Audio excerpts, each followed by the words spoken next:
நேரு நகர் Lions சங்க 2024-25 ஆண்டிற்கான புதிய நிர்வாகிகள் பதவியேற்பு விழா கோவையில் நடைபெற்றது. கோவை லயன்ஸ் மாவட்டம் 324Cயின் நேரு நகர் அரிமா சங்கத்தின் 2024-25 ஆண்டிற்கான புதிய நிர்வாகிகள் பதவியேற்பு விழா JR அரங்கில் நடைபெற்றது. 324C லயன்ஸ் மாவட்டத்தின் மகாகவி பாரதியார் மண்டல தலைவர் லயன்ஸ் செந்தில்குமார் ஒருங்கிணைப்பில் நடைபெற்ற இதில் முன்னாள் தலைவர் மோகன்ராஜ் அனைவரையும் வரவேற்று பேசினார். மாவட்ட ஆளுநர் நித்யானந்தம் சிறப்பு விருந்தினராக கலந்து கொண்டு விழாவை துவக்கி வைத்து சிறப்புரையாற்றினார். சங்கத்தில் இணைந்த புதிய உறுப்பினர்களை முன்னாள் ஆளுநர் டாக்டர் சாரதாமணி பழனிசாமி அறிமுகம் செய்து வைத்து சிறப்புரையாற்றினார். நேரு நகர் லயன்ஸ் சங்கத்தின் புதிய தலைவராக கனலி என்கின்ற சுப்பு, செயலாளர் அட்மின் ரேவதி, செயலாளர் ஆக்ட் கீதா, பொருளாளர் அட்மின் திவ்யதர்ஷினி, பொருளாளர் திட்டம் தேஜஸ்வினி ஆகியோர் பொறுப்பேற்றுக் கொண்டனர். புதிய நிர்வாகிகள் அனைவரையும் CSR தமிழ்நாடு மண்டல தலைவர் முன்னாள் மாவட்ட ஆளுநர் ராம்குமார் உறுதிமொழியை ஏற்று பதவியில் அமர்த்தினார்.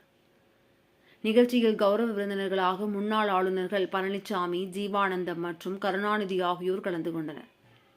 விழாவில் கௌரவ அழைப்பாளர்களாக முதல் துணை ஆளுநர் ராஜசேகர், இரண்டாம் துணை ஆளுநர் செல்வராஜ், ஃபைரா கூட்டமைப்பின் தேசிய தலைவர் டாக்டர் ஹென்றி, பொதுச் செயலாளர் நேருநகர் நந்து, GAT ஒருங்கிணைப்பாளர் வழக்கறிஞர் சூரி நந்தகோபால் ஆகியோர் கலந்து கொண்டனர். விழாவில் சிறந்த மருத்துவ சேவைக்கான விருதை அரசு மருத்துவமனை இருப்பிட மருத்துவர் சரவணப்பிரியாவிற்கு வழங்கி கௌரவிக்கப்பட்டது. இதேபோல சிறந்த தாய்மை எனும் விருதை தாய்ப்பால் தானம் செய்த வைஷ்ணவி பிரகாஷ் என்பவருக்கு சிறப்பு விருந்தினர்கள் வழங்கி கௌரவித்தனர். தொடர்ந்து விழாவில் பல்வேறு சேவை திட்டங்கள் செயல்படுத்தப்பட்டன. இதில் பெண்களுக்கான மார்பக புற்றுநோய் பரிசோதனைக்கான இலவச வாகன திட்டத்திற்கு 1 லட்சம் ரூபாய் நன்கொடை வழங்கப்பட்டது. குழந்தைகள் மருத்துவத்திற்கு ரூபாய் 10,000, முதியவருக்கு கண் சிகிச்சைக்கான உதவித்தொகையாக 10,000 ரூபாய் வழங்கப்பட்டது. மேலும் காலப்பட்டி அரசு உயர்நிலைப் பள்ளியில் பணியாற்றும் தற்காலிக ஆசிரியர்களுக்கு மாதந்தோறும் 10,000 ரூபாய் ஊதியம் வழங்கும் வகையில் முதல்கட்ட ஊதியத்தை வழங்கினர். கல்வி உதவித்தொகையாக பள்ளி மாணவனுக்கு ரூபாய் 5,000, கல்லூரி மாணவிக்கு ரூபாய் 10,000 வழங்கப்பட்டது. மேலும் அரசு பள்ளி மாணவ மாணவிகளின் வாசிப்பு திறன்களை ஊக்குவிக்கும் விதமாக வருடம் முழுவதும் 2 பள்ளிகளுக்கு செய்தித்தாளுக்கான வருடாந்திர சந்தா தொகை வழங்கப்பட்டது. சேவை திட்டங்கள் அனைத்தும் 324C மாவட்ட பல்வேறு நிலை நிர்வாகிகள் நறுமலர், கருணாநிதி, ஆனந்தகுமாரி, மீனாகுமாரி, பிரதீபா தேவி, மோகனா, ராம்குமார் ஆகியோர் முன்னிலையில் பயனாளிகளுக்கு வழங்கப்பட்டது.